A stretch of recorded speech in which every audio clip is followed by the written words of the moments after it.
Babi itu kotor, busuk dan sebagainya. Mereka tidak menghormati makanan orang lain. Kita sebagai orang...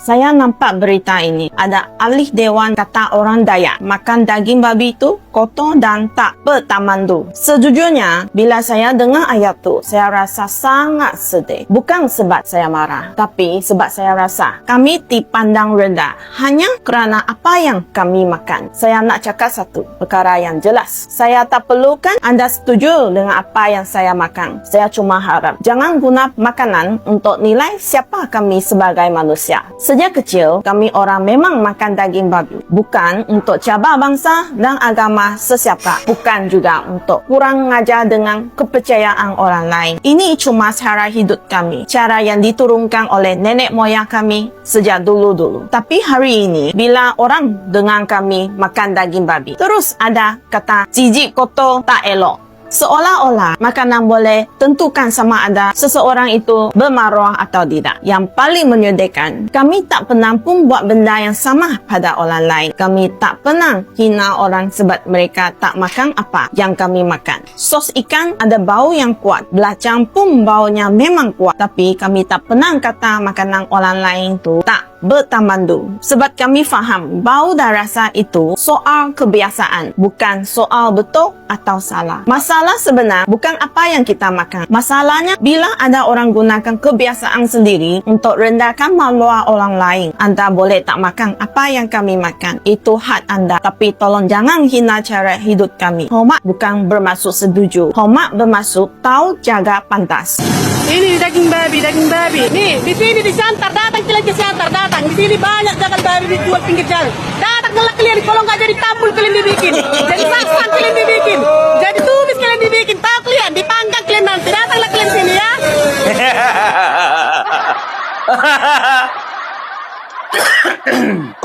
Mama nantangin. Bayangin kalian. Sudah jelas tadi ya, Bang Rizwan mengatakan bahwasanya tidak ada berbicara agama.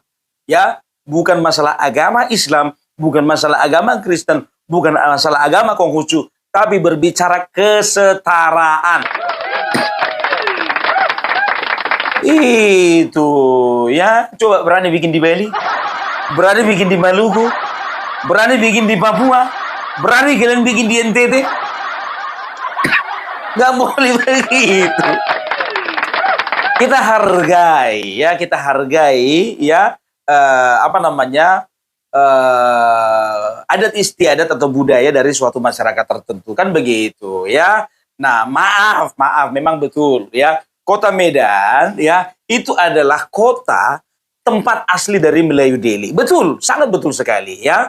Nah, jadi tapi jangan sampai dikaburkan peran serta daripada orang Batak. Gitu loh. Ya, orang Batak Toba, Mandailing, Karo, Pakpak, Simalungun ya, dan juga ada Batak Nias ya, dan juga ada Nias ya. Nah, ini nggak bisa dikaburkan gitu loh ya. Ini semuanya punya sumbangsi terhadap perkembangan Kota Medan.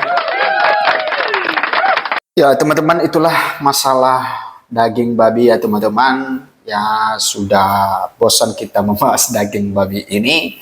Ya, kita katakan bahwa ya terserah kalian lah ya, yang penting saling menghargai saja. Oke, kita beralih bagaimana peperangan antara Israel dan juga Amerika Serikat melawan Iran ini, teman-teman, dan ini diduga akan memicu perang dunia ketiga karena balasan-balasan yang dilakukan oleh Iran itu bukan hanya membombardir Israel dan juga Amerika, tetapi sekutu-sekutu Amerika itu juga ikut ya dibombardir oleh Iran, sehingga tentu ya sebagai negara yang yang memiliki kedaulatan, maka pasti dia akan membalas ya ketika dia diserang. Makanya ini akan memicu perang dunia ketiga, dan memang kita berdoa, kita berharap bahwa itu jangan sampai terjadi.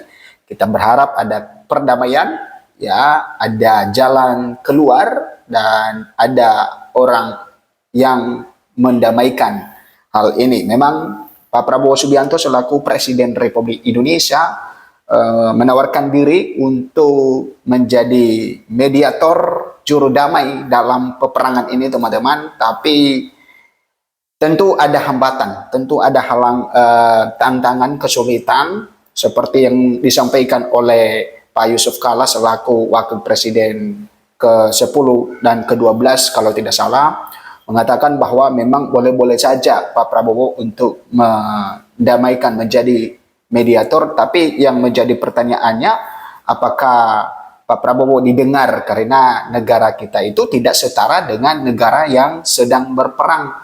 Ya, terkecuali kalau misalnya negara kita lebih ya maju daripada negara yang sedang berperang ini atau memang setara, ya mungkin baru didengarkan. Ya sama juga kalau kita punya berselisih dengan orang lain, maka kalau misalnya anak kecil yang mendamaikan kita, maka pasti ya orang yang sedang bertengkar itu tidak akan damai. Tapi kalau misalnya orang yang lebih besar atau orang tua ya, atau tokoh-tokoh yang mendamaikan orang tersebut, maka pasti akan damai. Nah sama juga dengan hal ini di dalam peperangan ini.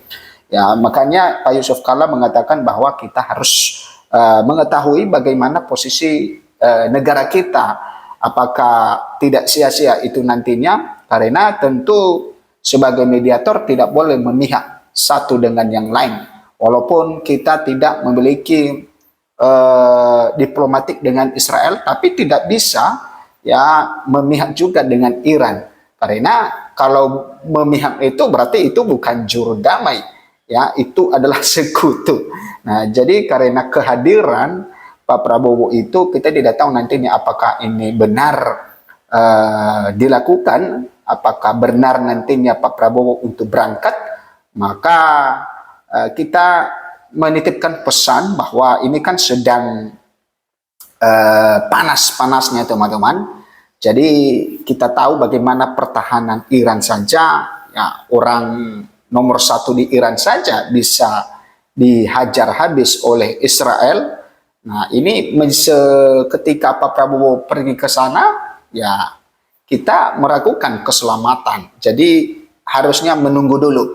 Ya biar suasana kondusif dulu ya, sehingga keselamatan itu yang lebih penting. Oke, kita lihat di sini teman-teman. Sebuah pernyataan mendiang politikus asal Rusia yaitu Vladimir Zhirinovsky kembali viral di media sosial karena memprediksi perang dunia ketiga bisa terjadi setelah Iran diserang Amerika Serikat dan Israel. Nah, teman-teman tentu kalau sudah masuk perang ke dunia ketiga, maka mau tidak mau Indonesia pasti ikut di dalamnya. Namanya saja perang dunia. Ya, seluruh negara ikut berperang. Ya, kita tidak tahu kita sekutu di mana. Apakah nantinya bersekutu dengan Iran atau bersekutu dengan Amerika Serikat, ya, karena ya kita harus pintar juga, ya. Sebuah video yang menampilkan prediksi ya Zhirinovsky ini yang direkam pada tak lama setelah meningkatnya perang pada 2022, tak lama setelah meningkatnya perang Rusia versus Ukraina, kembali viral di media sosial. Teman-teman, dikutip dari RT, video tersebut menunjukkan Zhirinovsky yang memperingatkan tentang ketegangan di Timur Tengah beberapa bulan sebelum kematiannya. Nah, ternyata orang ini sudah mati, teman-teman, sudah meninggal. Mantan pemimpin Partai Demokrat Liberal Rusia itu menyebut perang Rusia versus Ukraina tidak terlalu berpengaruh. Kenapa Zhirinovsky lebih khawatir jika perang di Timur Tengah terutama melibatkan Iran terjadi? Karena hal itu diprediksinya bisa menciptakan perang dunia ketiga. Anda tidak memperhitungkan situasi di Timur Tengah. Akan ada peristiwa-peristiwa yang membuat semua orang lupa apa itu Ukraina. Masalahnya adalah mengenai perang dunia ketiga, ucap Zhirinovsky dalam video tersebut. Zhirinovsky mengidentifikasi Iran sebagai potensi titik konflik. Dalam video itu, Zhirinovsky mengatakan Israel pasti akan menargetkan fasilitas nuklir Iran dan berpendapat bahwa hal ini akan memicu pembalasan cepat dari Teheran, memberikan Washington alasan untuk melakukan intervensi. Amerika Serikat dengan menggunakan Israel sebagai pembenaran, kemudian diprediksi Zirinovsky akan melancarkan pengeboman besar-besaran ke Iran. Iran bukanlah Vietnam, Korea Utara, atau Kosovo. Inilah peristiwa yang paling mengerikan, ujar Zirinovsky. Amerika Serikat Israel memulai serangan ke Iran pada Sabtu 28 Maret. Selain itu, Israel juga menyerang Lebanon. Setelah Hizbullah melakukan serangan ke Israel tidak lama setelah pimpinan tertinggi, yaitu Iran Ayatollah Ali Khamenei, meninggal dunia. Hari Kamis 5 Maret, jumlah tewas di Iran mencapai lebih dari 1.000 korban, termasuk 181 anak-anak. Sementara serangan Israel ke Lebanon mencapai 72 orang. Nah, itu adalah prediksi-prediksi, teman-teman, bagaimana dengan peperangan yang baru saja terjadi ini antara Amerika Serikat Israel yang melawan Iran, yang sampai-sampai tentu Iran pasti akan membalas karena pemimpin tertinggi mereka sudah tewas gara-gara serangan itu. Dan apakah nantinya akan memicu perang dunia ketiga? Nah, tentu bagaimana posisi negara kita se-Indonesia dalam hal ini ketika terjadi perang itu, teman-teman. Dan kita berharap ini tidak terjadi dan kita tetap berada pada negara kita, ya, karena negara-negara lain tidak aman, teman-teman.